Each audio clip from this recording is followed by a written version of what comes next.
भारत माता की, भारत माता की, भारत माता की।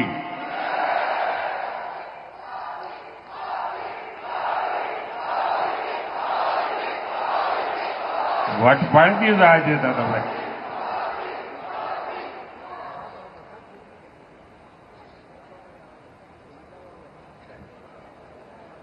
गुजरात के राज्यपाल श्रीमान आचार्य देवव्रत जी, यहां के लोकप्रिय मुख्यमंत्री भूपेंद्र भाई पटेल, केंद्रीय मंत्रिमंडल में मेरे साथी सीआर पाटिल, गुजरात सरकार के सभी मंत्रीगण, अहमदाबाद की मेयर प्रतिभा जी, अन्य जनप्रतिनिधिगण અને અમદાવાદના અમારા વાલા ભાઈઓ અને બહેનો,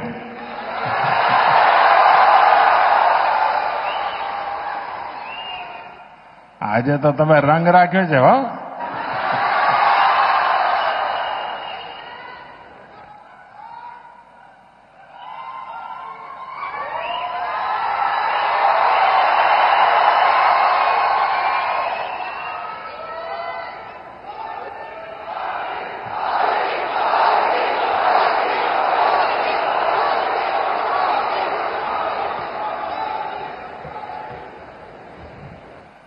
ઘણીવાર વિચાર આવે કે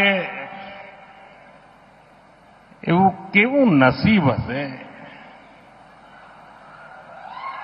કે આ લાખો લોકોનો પ્રેમ, એમના આશીર્વાદ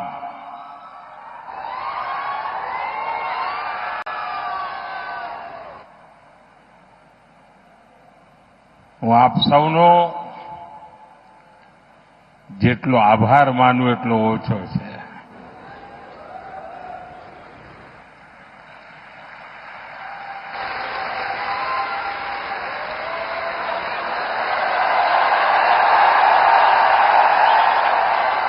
देखिए उधर छोटा नरेंद्र कोई खड़ा हो गया है।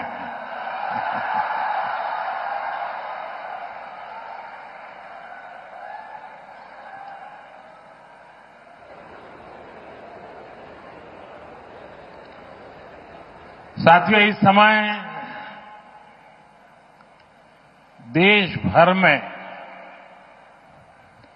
गणेश उत्सव का एक अद्भुत उत्साह है। गणपति बापा के आशीर्वाद से आज गुजरात के विकास से जुड़ी अनेक परियोजनाओं का भी श्री गणेश हुआ है।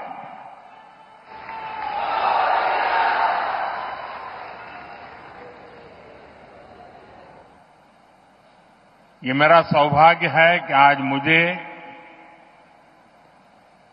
विकास के अनेक प्रोजेक्ट आप सभी जनता जनार्दन के चरणों में समर्पित करने का, आपको सौंपने का सौभाग्य मिला है। मैं इन विकास कार्यों के लिए आप सभी को बहुत बहुत बधाई देता हूं।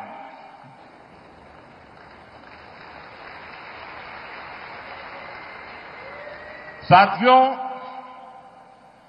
मानसून के इस सीजन में गुजरात में भी कई इलाकों में भारी बारिश हो रही है। देश में भी जिस प्रकार से बादल फटने की एक के बाद एक घटनाएं घट रही हैं, और जब टीवी पर विनाश लीला देखते हैं तो अपने आप को संभालना मुश्किल हो जाता है। मैं सभी प्रभावित परिवारों के प्रति मेरी संवेदना व्यक्त करता हूं। प्रकृति का ये प्रकोप पूरे मानव जात के लिए, पूरे विश्व के लिए, पूरे देश के लिए चुनौती बना हुआ है।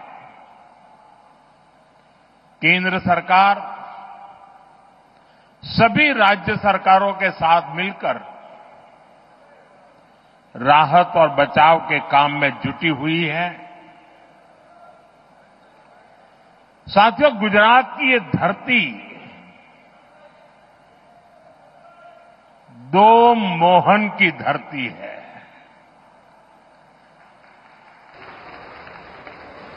एक सुदर्शन चक्रधारी मोहन यानी हमारे द्वारकाधीश श्री कृष्ण,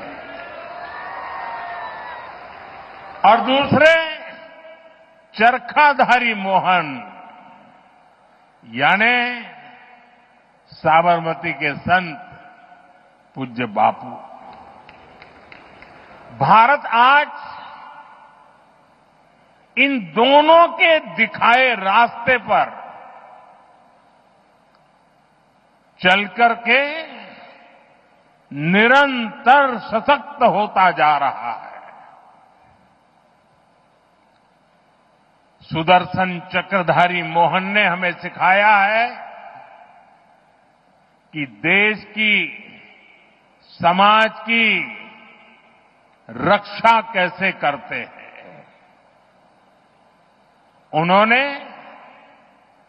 सुदर्शन चक्र को न्याय और सुरक्षा का कवच बनाया, जो दुश्मन को पाताल में भी खोज कर सजा देता है।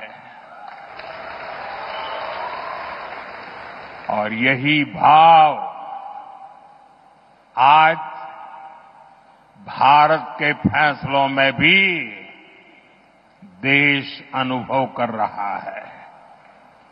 देश नहीं, दुनिया अनुभव कर रही है।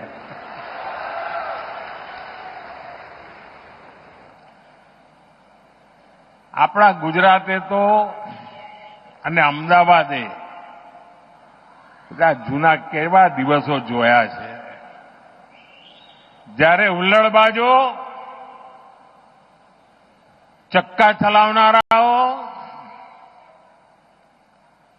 પતંગમાં લડાઈ કરીને લોકોને ઢાળી દે,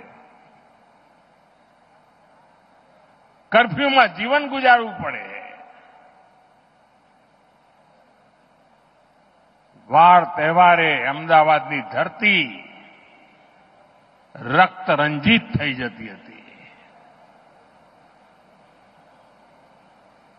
आतताइयों, ये हमारा खून बहाते थे और दिल्ली में बैठी कांग्रेस सरकार कुछ नहीं करती थी।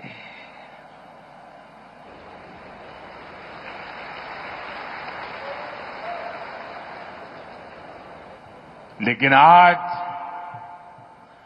आतंकवादी और उनके आकाओं को हम छोड़ते नहीं।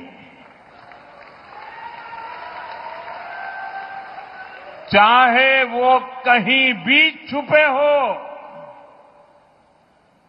दुनिया ने देखा है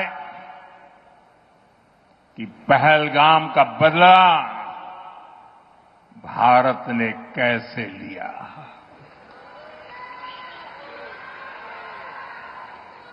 बावीस मिनिट में બધું સફાચટ કરી નાખ્યું।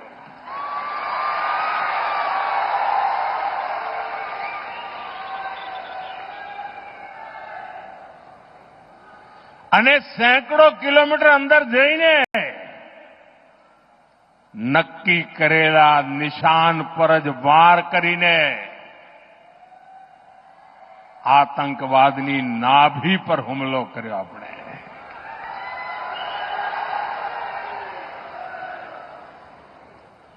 ऑपरेशन सिंदूर हमारी सेना के शौर्य और सुदर्शन चक्रधारी मोहन के भारत की इच्छा शक्ति का प्रतीक बन गया है। साथियों, चरखाधारी मोहन हमारे पूज्य बापू ने भारत की समृद्धि का रास्ता स्वदेशी में बताया था।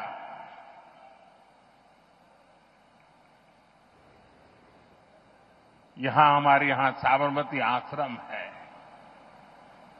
ये आश्रम इस बात का साक्षी है कि जिस पार्टी ने उनका नाम लेकर दशकों तक सत्ता सुख भोगते रहे, उसने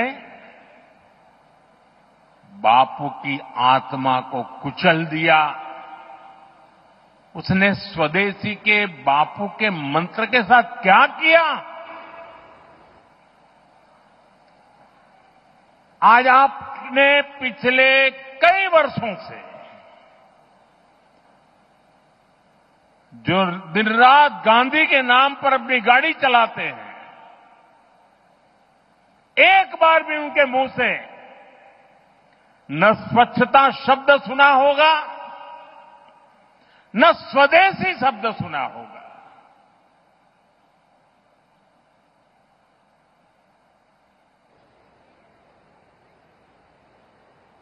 ये देश समझ ही नहीं पा रहा है कि उनकी समझ को क्या हुआ है।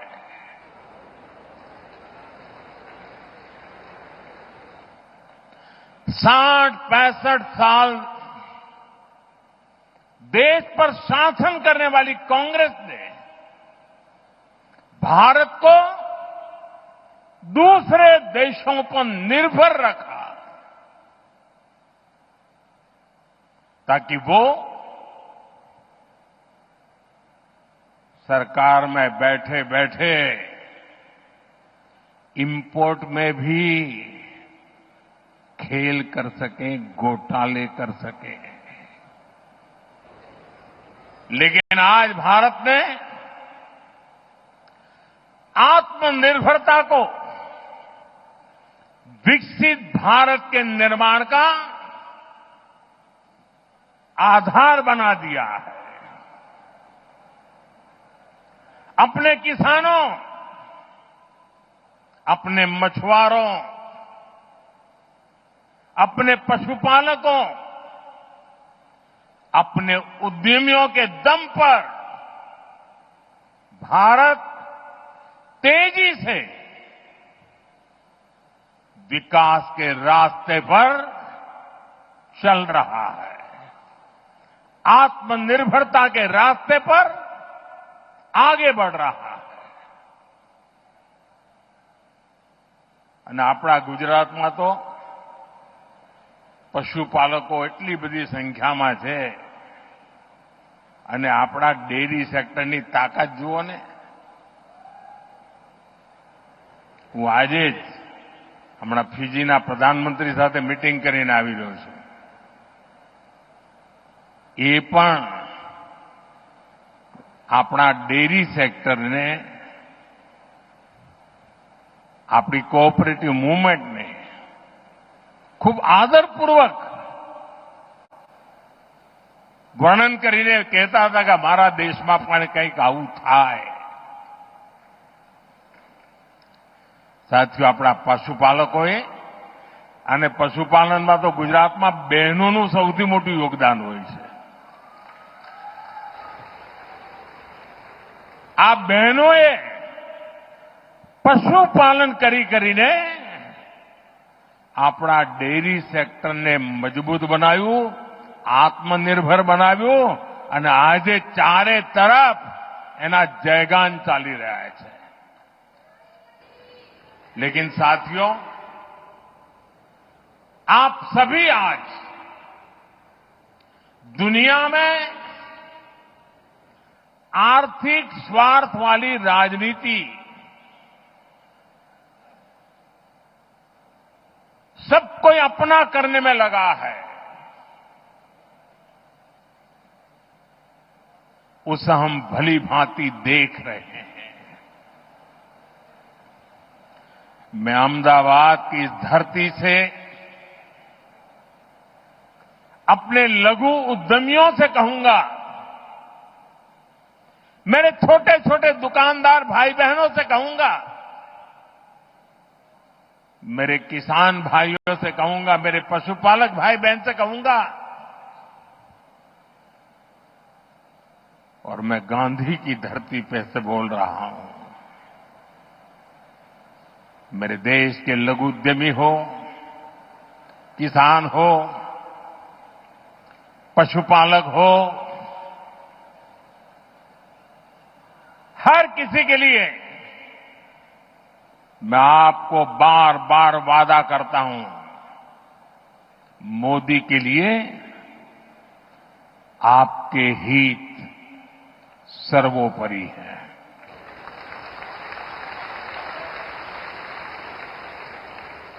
मेरी सरकार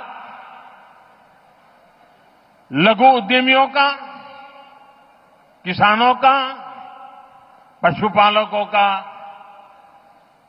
कभी भी अहित नहीं होने देंगी।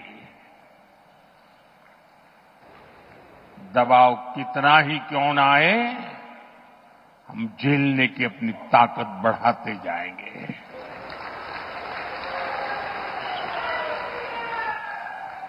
साथियों, आज आत्मनिर्भर भारत अभियान को गुजरात से बहुत ऊर्जा मिल रही है और इसके पीछे 2 दशकों की कड़ी मेहनत है। आज की नौजवान पीढ़ी ने वो दिन नहीं देखे हैं जब यहां आए दिन कर्फ्यू लगा रहते थे। यहां व्यापार कारोबार करना मुश्किल कर दिया जाता था, अशांति का माहौल बनाए रखा जाता था। लेकिन आज अहमदाबाद देश के सबसे सुरक्षित शहरों में से एक है और ये आप सभी ने करके दिखाया है। साथियों, गुजरात में शांति और सुरक्षा का जो ये वातावरण बना है, इसके सुखद परिणाम हम चारों तरफ देख रहे हैं। आज हर प्रकार की इंडस्ट्री का विस्तार गुजरात की धरती पर हो रहा है। पूरा गुजरात ये देखकर गर्व करता है कि कैसे हमारा राज्य मैन्युफैक्चरिंग हब बन गया है। તમને ખબર હશે, તમારામાંથી જે વડીલ ભાઈ બહેનો હશે, જ્યારે ગુજરાતને અલગ થવાનું એક આંદોલન ચાલતું હતું, મહાગુજરાત આંદોલન, ત્યારે અનેક લોકો આપણને કે તમારા ગુજરાત જુદું કરીને શું કરશો, ભૂખે મરશો, એવું કે તમારી પાસે છે શું? ન કોઈ ખનીજ છે, ન 12 બહુ નદીઓ છે, 10 વર્ષમાં 7 વર્ષ દુકાળ પડે છે, ન ખાણ ખનીજ હોય, ન કોઈ એવા ઉદ્યોગ ધંધા હોય, ખેતી ના હોય અને ઓછામાં પૂરું અહીંયા રણ હોય અને પેલી બાજુ પાકિસ્તાન હોય. કરશો શું એવું કહેતા? મીઠા સિવાય તમારી પાસે છે શું એવું કહેતા? મજાક ઉડાવતા. પરંતુ ગુજરાતને માથે જ્યારે જવાબદારી આવી કે હવે આપણે આપણા પગ ઉપર ઉભા રહેવાનું છે, આ ગુજરાતના લોકોએ પાછી પાની કરી નહીં. અને આજે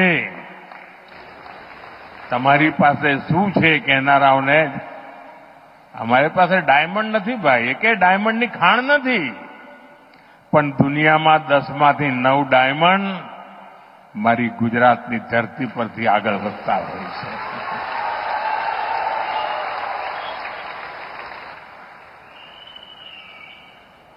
साथियों, कुछ महीने पहले मैं दाहोद में आया था. वहां की रेल फैक्ट्री में ताकतवर इलेक्ट्रिक लोकोमोटिव इंजन बन रहे हैं. आज गुजरात में बने मेट्रो कोच दूसरे देशों को एक्सपोर्ट हो रहे हैं. इसके अलावा मोटरसाइकिल हो, कार हो, गुजरात में बहुत बड़ी संख्या में उसका प्रोडक्शन हो रहा है, मैन्युफैक्चरिंग हो रहा है. देश और दुनिया की बड़ी बड़ी कंपनियां यहां फैक्ट्रियां लगा रही है. गुजरात में हवाई जहाज के अलग अलग पार्ट्स बनाने और उनके एक्सपोर्ट का काम पहले से ही चल रहा था. अब बड़ौदा में ट्रांसपोर्ट एयरक्राफ्ट भी बनाने का काम शुरू हुआ है. આપણા ગુજરાતમાં વિમાન બને એટલે આનંદ થાય કે ના થાય? अब इलेक्ट्रिक व्हीकल मैन्युफैक्चरिंग का भी गुजरात बहुत बड़ा सेंटर बन रहा है. मैं कल 26 तारीख को हंसलपुर जा रहा हूं. वहां इलेक्ट्रिक व्हीकल मैन्युफैक्चरिंग को लेकर बहुत बड़ी शुरुआत हो रही है. आज जितने भी आधुनिक इलेक्ट्रॉनिक उपकरण बन रहे हैं वो सेमीकंडक्टर के बिना नहीं बन सकते. गुजरात अब सेमीकंडक्टर सेक्टर में भी बड़ा नाम करने जा रहा है. टेक्सटाइल हो, जेम्स एंड ज्वेलरी हो, गुजरात की पहचान बन चुकी है. दवाएं हो, वैक्सीन हो, ऐसे फार्मा उत्पादन के मामले में भी देश का करीब करीब 1/3 एक्सपोर्ट गुजरात से होता है. साथियों, आज भारत सौर, पवन और परमाणु ऊर्जा के मामले में तेजी से आगे बढ़ रहा है. इसमें गुजरात की भागीदारी सबसे अधिक है. હમણાં હું એરપોર્ટથી આવતો હતો, ભવ્ય રોડ શો કર્યો. વાહ, કમાલ કરી આપે. પણ રોડ શો તો ભવ્ય હતો, પણ લોકો ધાબા ઉપર ઉભા હોય, બાલ્કનીમાં ઉભા હોય તો સ્વાભાવિક રીતે હું એમને આદરપૂર્વક નમન કરતો હતો. પરંતુ મારી નજર ફરતી હતી ચારે બાજુ અને મેં જોયું કે લગભગ મોટા ભાગના ઘરોના ધાબામાં રૂફટોપ સોલાર પાવરના પ્લાન્ટ દેખાતા હતા.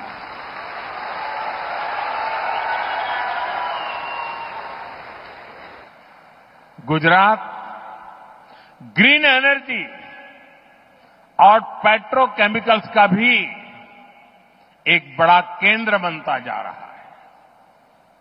गुजरात देश की पेट्रोकेमिकल जरूरतों को पूरा करने में भी बड़ी भूमिका निभा रहा है. जो हमारा प्लास्टिक उद्योग है, सिंथेटिक फाइबर है, फर्टिलाइजर है, दवाएं हैं, पेंट इंडस्ट्री है, कॉस्मेटिक्स है, इनका सबसे बड़ा आधार पेट्रोकेमिकल सेक्टर ही है। गुजरात में पुराने उद्योगों का विस्तार हो रहा है। મને યાદ છે આપણે ઘણીવાર માથે હાથ મૂકીને રડતા જ રહેતા હતા.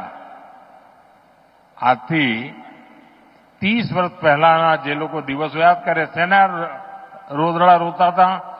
મિલો બંધ થઈ ગઈ, મિલો બંધ થઈ ગઈ, મિલો બંધ થઈ ગઈ. એ તમે રોજ એ જ ચાલતું હોય અને કોઈ પણ નેતા આવેલા છાપાવાળા આપણે એ જ પૂછે, બોલો મિલો બંધ થઈ ગઈ શું કરશો? રાત તો કોંગ્રેસનું હતું પણ એક જ વિષય. આજે ગુજરાત ये ભૂંગળા ભલે બંધ થયા પણ ઠેર ઠેર એણે વિકાસના વાવટા ફરકાવી દીધા છે.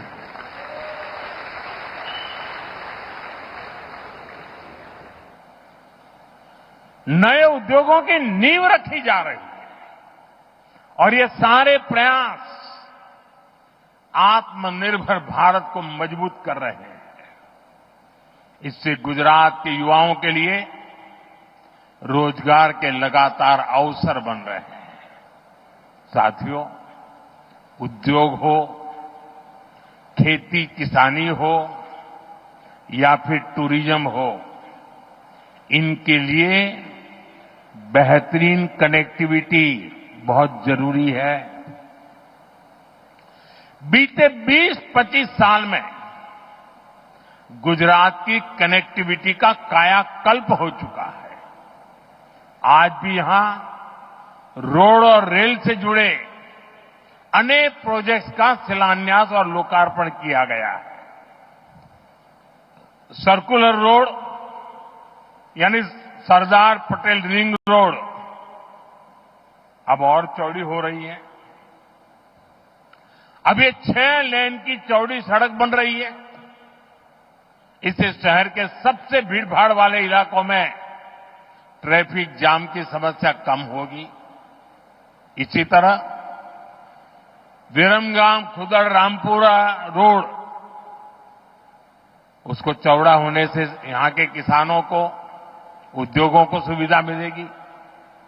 ये जो नए अंडरपास है, रेलवे ओवरब्रिज है, ये शहर की कनेक्टिविटी को और बेहतर बनाएंगे.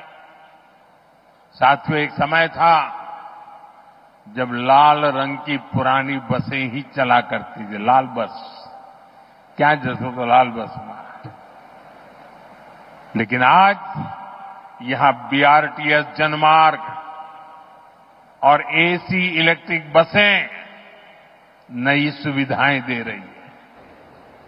मेट्रो रेल का भी तेजी से विस्तार हो रहा है और इससे अहमदाबादियों के लिए ईज ऑफ ट्रैवल सुनिश्चित हुई है. साथियों, गुजरात के हर शहर के आसपास एक बड़ा औद्योगिक गलियारा है, लेकिन 10 साल पहले तक पोर्ट और ऐसे इंडस्ट्री क्लस्टर्स के बीच में बेहतर रेल कनेक्टिविटी की कमी खलती थी. आपने 2014 में मुझे दिल्ली भेजा तो मैंने गुजरात की समस्या को भी दूर करने का काम शुरू किया. 11 सालों में करीब 3000 किलोमीटर लंबे नए रेल ट्रैक गुजरात में बिछाए गए हैं. गुजरात में रेलवे के पूरे नेटवर्क का 100% बिजलीकरण हो चुका है. आज भी जो रेलवे प्रोजेक्ट गुजरात को मिले हैं, इससे किसानों, उद्योगों और श्रद्धालुओं सभी को लाभ होगा. साथियों, हमारी सरकार शहर में रहने वाले गरीबों को सम्मान का जीवन देने के लिए प्रतिबद्ध है. इसका प्रत्यक्ष प्रमाण हमारा रामापीरनो टेकरो एयरपोर्ट તમે જતા આવતા રામાપીરનો ટેકરો. पूज्य बापू गरीब की गरिमा पर बहुत बल देते थे. आज साबरमती आश्रम के प्रवेश द्वार पर बने गरीबों के नए घर इसका एक साक्षात उदाहरण बने. गरीबों को 1500 पक्के घर मिलना यानी असंख्य नए सपनों की नींव पड़ना है। इस बार नवरात्र पर, दिवाली पर इन घरों में रहने वालों के चेहरे की खुशी और ज्यादा होगी। इसके साथ पूज्य बापू को सच्ची श्रद्धांजलि के रूप में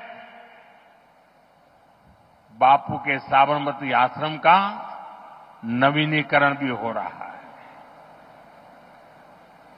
हमारे दो महापुरुष सरदार साहब का भव्य स्टैच्यू हमने काम पूरा किया। मैं उसी समय साबरमती आश्रम का काम करना चाहता था, लेकिन केंद्र सरकार उस समय हमारे अनुकूल नहीं थी, शायद वो गांधी जी के भी अनुकूल नहीं थी, और उसके कारण मैं उस काम को कभी आगे नहीं बढ़ा पाया। लेकिन जब से आपने मुझे वहां भेजा है, तो जैसे statue of unity Sardar Vallabh भाई पटेल का वो भव्य स्मारक देश और दुनिया के लिए प्रेरणा का केंद्र बना है, जब साबरमती आश्रम के नवीनीकरण का काम पूरा होगा, मेरे शब्द लिख करके रखना दोस्तों, दुनिया के लिए शांति की सबसे बड़ी प्रेरणा भूमि ये हमारा साबरमती आश्रम बनने वाला है। साथियों, हमारे श्रमिक परिवारों को बेहतर जीवन मिले, ये हमारा मिशन रहा है। इसलिए कई साल पहले हमने गुजरात में झुग्गी वालों के लिए पक्की गेटेड सोसाइटी बनाने का बीड़ा उठाया। बीते सालों में गुजरात में झुग्गियों की जगह मकान बनाने के ऐसे अनेक प्रोजेक्ट किए गए हैं, और यह अभियान लगातार जारी है। साथियों, जिसको किसी ने नहीं पूछा,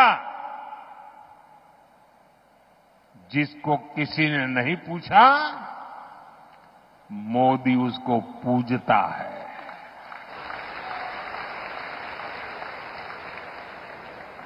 मैंने इस बार लाल किले से कहा था, पिछड़ों को प्राथमिकता, शहरी गरीबों का जीवन आसान बनाना भी हमारी बहुत बड़ी प्राथमिकता है। रेहड़ी फुटपाथ पर काम करने वाले साथियों को भी पहले किसी ने नहीं पूछा। हमारी सरकार ने इनके लिए पीएम स्वनिधि योजना शुरू की।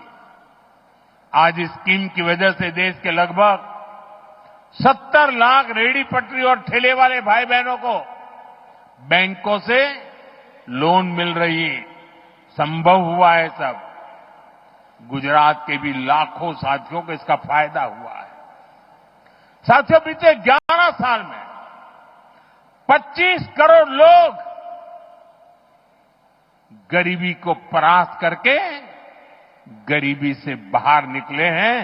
दुनिया के लिए भी अजूबा है इतना बड़ा आंकड़ा। 25 करोड़ लोगों का गरीबी से बाहर आना, विश्व के सभी अर्थवेत्ता आज इसकी चर्चा कर रहे हैं। साथियों, ये गरीब जब गरीबी से बाहर निकलता है ना, तब वो नियो मिडिल क्लास के रूप में एक नई ताकत बनकर के उभर रहा है। आज ये नियो मिडिल क्लास और हमारा पुराना मिडिल क्लास दोनों देश की एक बहुत बड़ी ताकत बनते जा रहे हैं।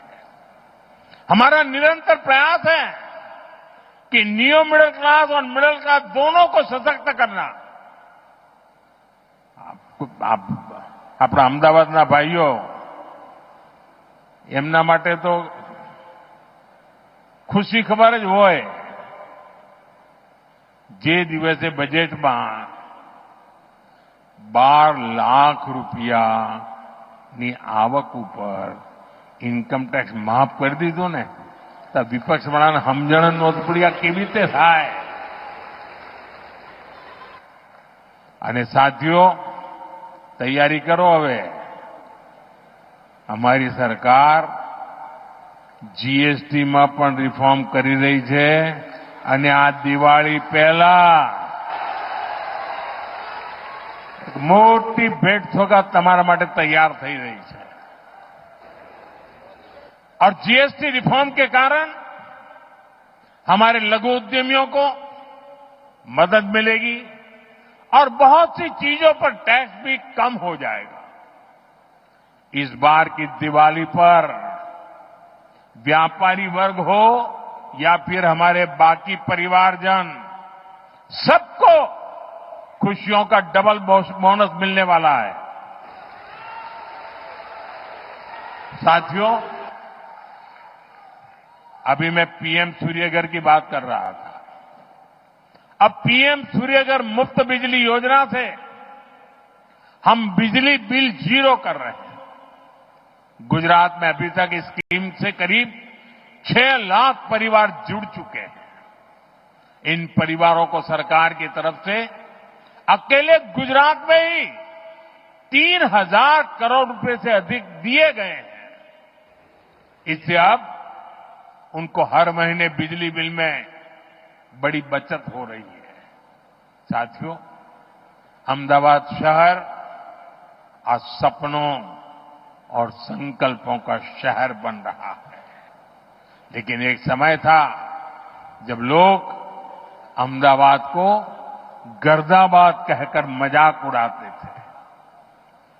चारों तरफ उड़ती धूल, मिट्टी,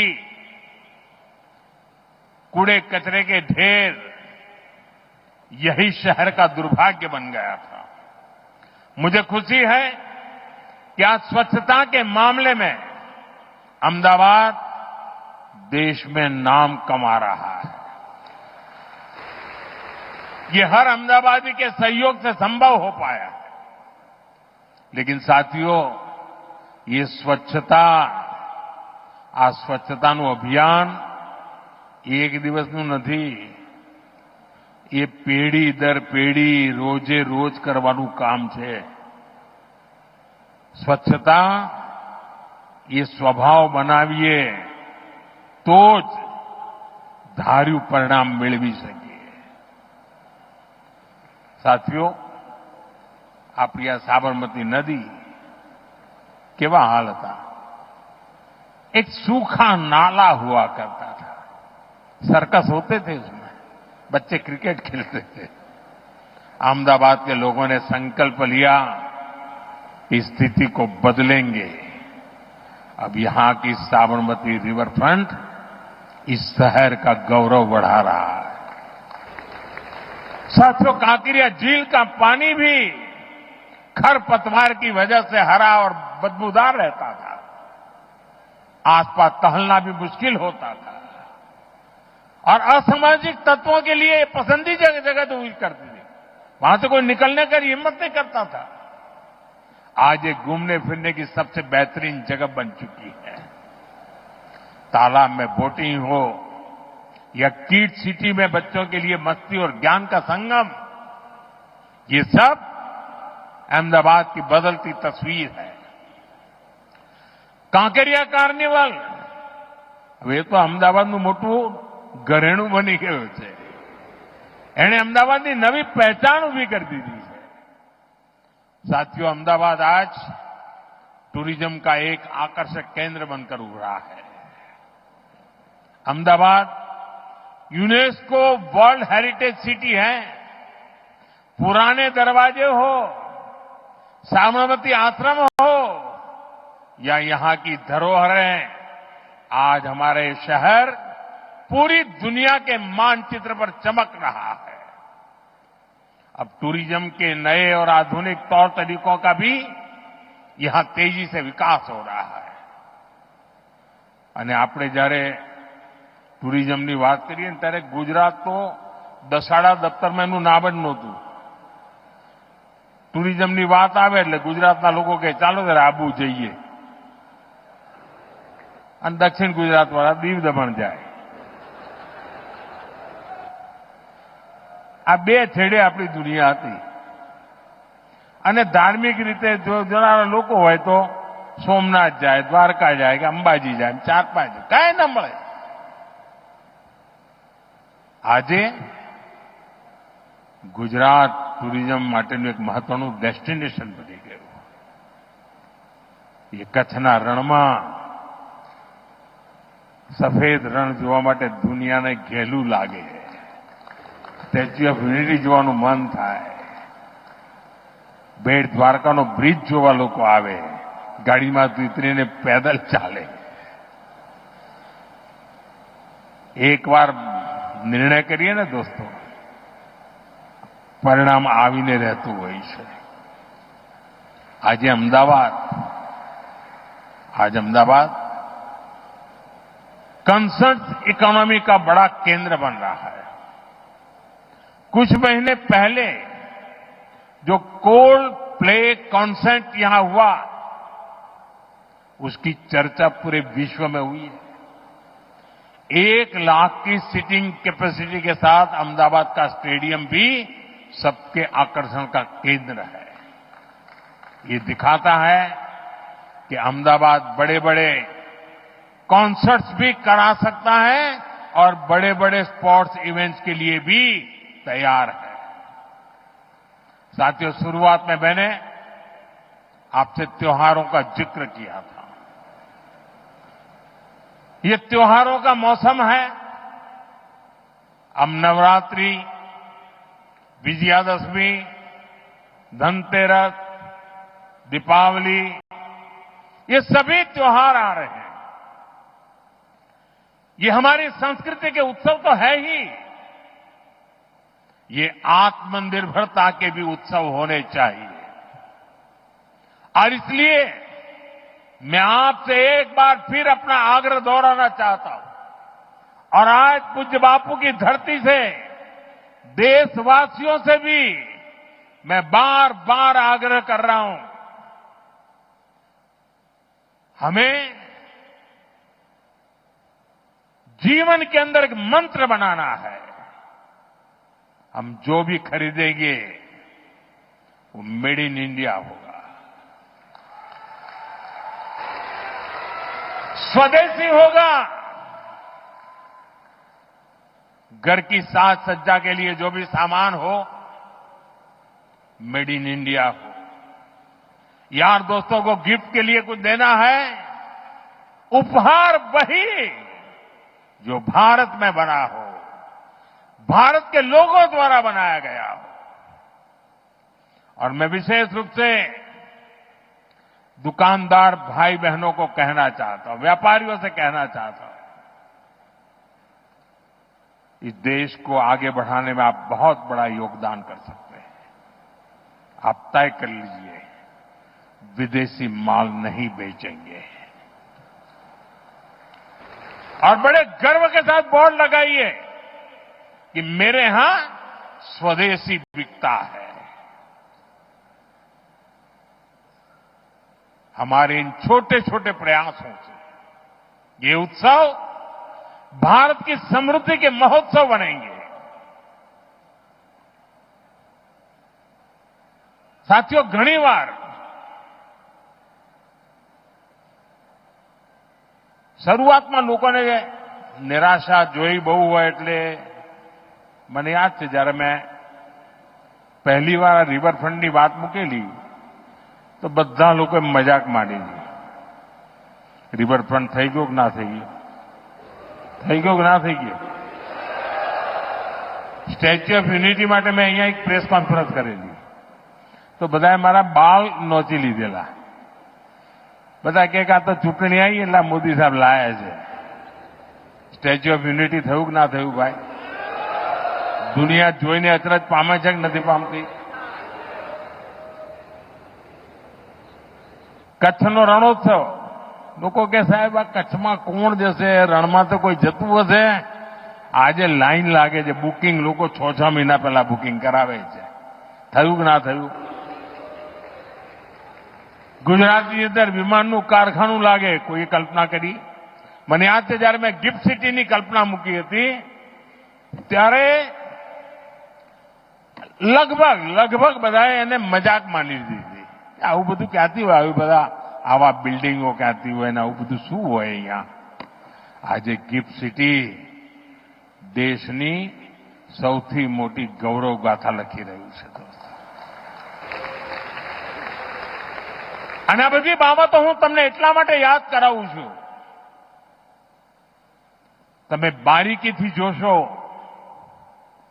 આ દેશના સામર્થ્યની જો તમે પૂજા કરો તો તમારા સંકલ્પને દેશવાસીઓ ક્યારેય નિષ્ફળ નથી જવા દેતા. દેશવાસીઓ લોહી પાણી એક કરી દેતા હોય છે. આટલા બધા આતંકવાદી હુમલા થયા, દુશ્મનોને કંઈ નહીં થાય એવું માનતા હતા.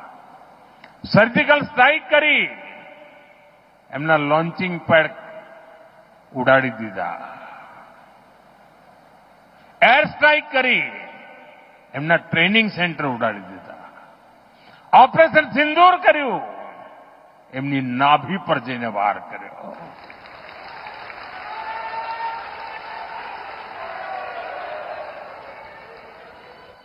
ચંદ્રયાન શિવ શક્તિ પોઈન્ટ જ્યાં કોઈ નહીં ગયું ત્યાં ભારતનો તિરંગો ઝંડો પહોંચી ગયો. ઇન્ટરનેશનલ સ્પેસ સેન્ટર પર શુભાંશુ શુક્લ જઈને આવ્યા અને હવે ગગનયાનની તૈયારી ચાલી રહી છે. આપણું પોતાનું સ્પેસ સ્ટેશન બને એ દિશામાં કામ ચાલી રહ્યું છે. साथियों, एक घटनाओं કહે છે कि अगर संकल्प लइए, संकल्प के प्रति श्रद्धा होय, समर्पण होय तो जनता जनार्दन જે ઈશ્વરનું રૂપ છે એના આશીર્વાદ પણ મળતા હોય છે, એનો સાથ મળતો હોય છે. અને એ જ વિશ્વાસથી હું કહું છું, આ દેશ આત્મનિર્ભર બનીને રહેશે. આ દેશનો પ્રત્યેક નાગરિક વોકલ ફોર લોકલનો વાહક બનશે. આ દેશનો પ્રત્યેક નાગરિક સ્વદેશીના મંત્રને જીવી જાણશે. અને પછી આપણને ક્યારેય ઓશિયાળા થવાનો વારો નહીં આવે દોસ્તો. જ્યારે કોવિડના સ્થિતિ હતી, ભૂતકાળ કહેતો કોઈ જગ્યાએ વેક્સિન બન્યું હોય તો આપણા દેશમાં આવતા 40 વર્ષ લાગી જતા હતા. લોકો કહેતા હતા કોવિડમાં થશે શું?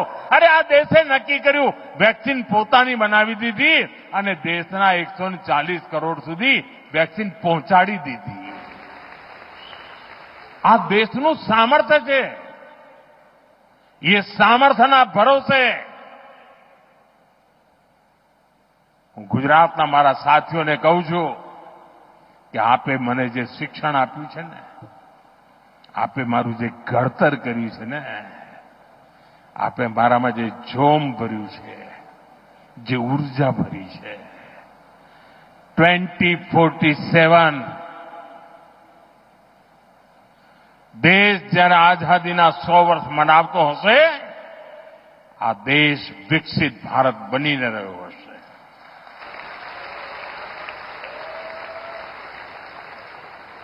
અને એટલે સાથીઓ, વિકસિત ભારત બનાવવા માટેનો એક મહત્વનો રાજમાર્ગ સ્વદેશી છે.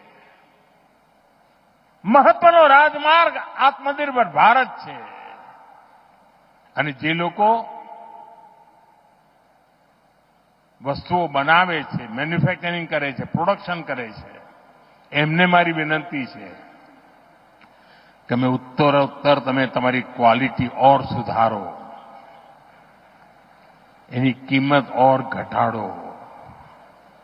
તમે જુઓ, હિન્દુસ્તાનનો માનવી ક્યારેય બહારથી કશું લેશે નહીં. આ ભાવ આપણે જગાડીએ અને દુનિયાની સામે એક ઉદાહરણ પૂરું પાડીએ.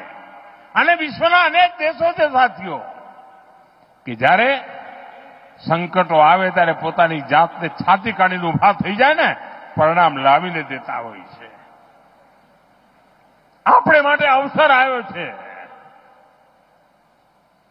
સંકલ્પને પૂરા કરવા માટેનું સામર્થ્ય લઈને નીકળવાનું છે. અને મને પૂરો વિશ્વાસ છે ગુજરાતે જેમ મને હંમેશા સાથ આપ્યો છે, દેશ પણ મને સાથ આપશે અને દેશ વિકસિત ભારત બનીને રહેશે. આપ સૌને વિકાસની અનમોલ સોગાદો માટે ખૂબ ખૂબ શુભકામનાઓ. ગુજરાત ખૂબ પ્રગતિ કરે, નવા નવા શિખરો સર કરે અને ગુજરાતીઓની તાકાત છે કરીને રહેશે. આપ સૌનો ખૂબ ખૂબ આભાર. મારી સાથે પૂરી તાકાતથી બોલીએ, ભારત માતા કી, भारत माता की, भारत माता की. धन्यवाद.